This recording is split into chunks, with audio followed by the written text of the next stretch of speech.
আসসালামু আলাইকুম।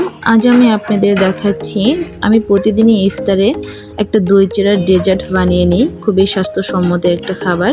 তো আমি তার জন্য এখানে কিছু চিড়া নিয়েছি। তো চিড়াটাকে আমি এখন ভালো করে ধুয়ে নেব। যতক্ষণ ময়লা পানি বের হবে ততক্ষণ এটাকে আমি ধুবো। পরিষ্কার পানি বের হওয়া পর্যন্ত এটা ধুয়ে নেব।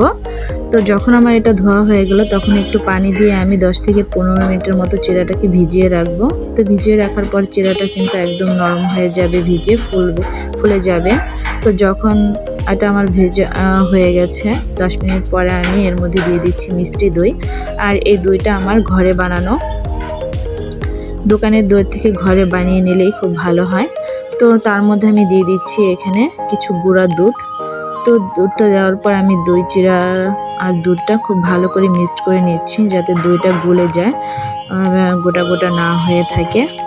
তো এটাকে আমি খুব ভালো করে একটা চামচের সাহায্যে মিক্সড করে নিচ্ছি। তো যখন মিক্সড করা হয়ে যাবে তখন আমি এর মধ্যে দিয়ে দিচ্ছি একটু স্বাদ মতো লবণ। আর যারা মিষ্টিতে লবণ না খান তারা এটাকে স্কিপ করতে পারেন। তো আমি একটু মিষ্টির ব্যালেন্সটা ঠিক রাখার জন্য একটু লবণ দিই।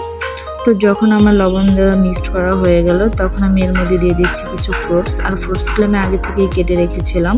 তো এখানে দিয়ে দিলাম কলা, আঙ্গুর, আর দিয়ে দিচ্ছি আপেল কুচি করে রেখেছিলাম। তার মধ্যে দিয়ে দিচ্ছি আনারের বিচি। তো এগুলো দেওয়ার পর আমি এটাকে খুব ভালো করে মিক্সড করে নেব দই চিড়ার সাথে। আর সারাদিন রোজা রাখার পরে এই দই চিড়া রেসিপিটা কিন্তু খুবই স্বাস্থ্যসম্মত এটা। আর ভাজা পোড়া কিন্তু এটা আসলে শরীরের জন্য অতটা ভালো না। তো এখানে আমি দিয়ে দিলাম স্বাদ মতো চিনি। তো চিনিটাকে খুব ভালো করে মিক্সড করতে হবে, একদম গলিয়ে ফেলতে হবে। আমি খুব ভালো করে মিক্সড করে নিচ্ছি যাতে চিনিটা গলে যায়। আর এটা কিন্তু খুবই ভালো, আপনারা ট্রাই করে দেখতে পারেন বাসায়, খুবই ভালো। ভাজা পোড়া আসলে খাওয়াটা খুবই ক্ষতিকর স্বাস্থ্যের জন্য। আর আমি যেটা বানাচ্ছি দই চিড়া রেসিপি, এটা খুবই ভালো রেসিপিটা।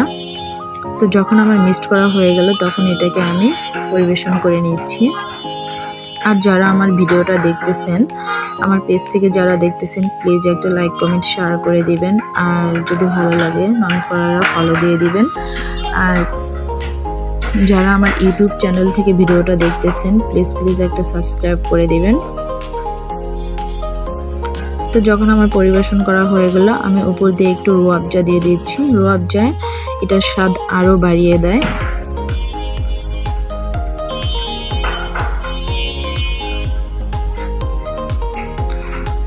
তো রেডি হয়ে গেল আমার দই চিড়ার ডেজার্ট, খুবই মজার।